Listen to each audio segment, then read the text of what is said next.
cleaning our birdhouses out to prepare them for the spring nesting season. Cleaning your birdhouse at least once a year is a good idea to ensure the health of our feathered friends. One of the most important things we want to do is remove any traces of disease agents that might be in there. So cleaning reduces the risk of insects, feather mites, bacteria, and fungus that can spread disease to our birds. It also makes the birdhouse more attractive to birds returning to the area, and they're more likely to use a clean house over a dirty one. So before we get started, it's a good idea to wear a mask just to protect yourself against any mites or other pathogens that are in there. And I'm going to be using bleach, so I want to wear some gloves.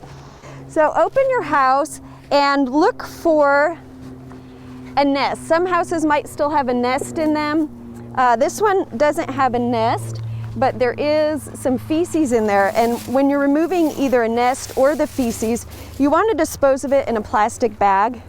And so I'm just going to scrape as best I can some of the loose material into the bag.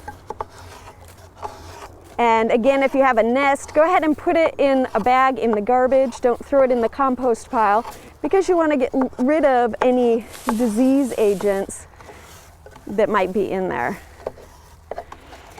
All right, here's some on the lid too. So check all the surfaces.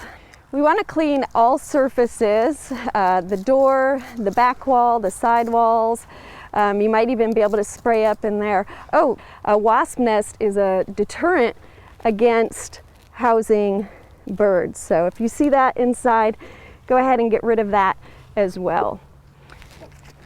Okay, and then we're going to just scrub the surfaces and overall disinfect our birdhouse. Now, when we're working with bleach, it's a good disinfectant.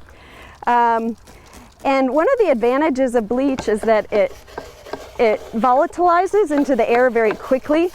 So when we're finished cleaning, we let the birdhouse thoroughly dry, we're not going to be worried about any remaining chemical in the birdhouse, because it's just going to volatilize into the air and leave that birdhouse clean and disinfected and chemical free. I have a lot of loose material in here. I'm going to get a bucket of water just to clean that out, and using a rag, go ahead and try to wash as much of this material out. Clean up the birdhouse.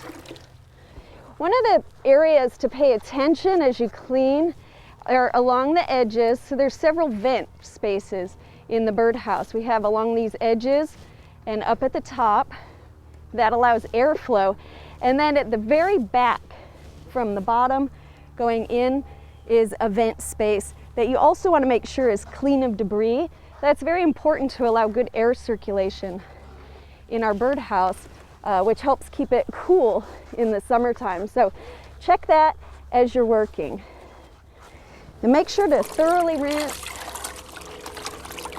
as much of that bleach out of here as you can. And then we want to leave this open for several hours to dry out, and that'll help the bleach volatilize. This is a good time to inspect the birdhouse for any repairs that it might need. Maybe the roof has come loose, or we have a screw on the side here that can use tightening. So this is a good time to just go through, do some basic maintenance. When the birdhouse has dried, we could come back and close it up, and it'll be ready for a new bird family to come and nest inside. While your birdhouse is drying, this is a great time to inspect the area around it. For example, if the house is on a post, there might be bird droppings on the post or here on our trellis. So great time to clean that up as well, just to keep the entire area disinfected. Now, February each year, there is the Great Backyard Bird Count. This is a citizen science project started by the Audubon Society and Cornell's Ornithology Lab.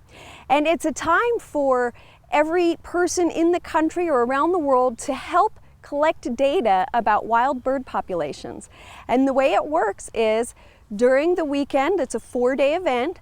If you spend just 15 minutes counting the numbers and types of birds that you see, and you enter that data online, And that helps scientists collect vast amounts of data that otherwise could not be collected by even a big team of scientists, and helps us understand better the distribution and populations of birds. So log on to the Great Backyard Bird Count and be part of this wonderful citizen science project.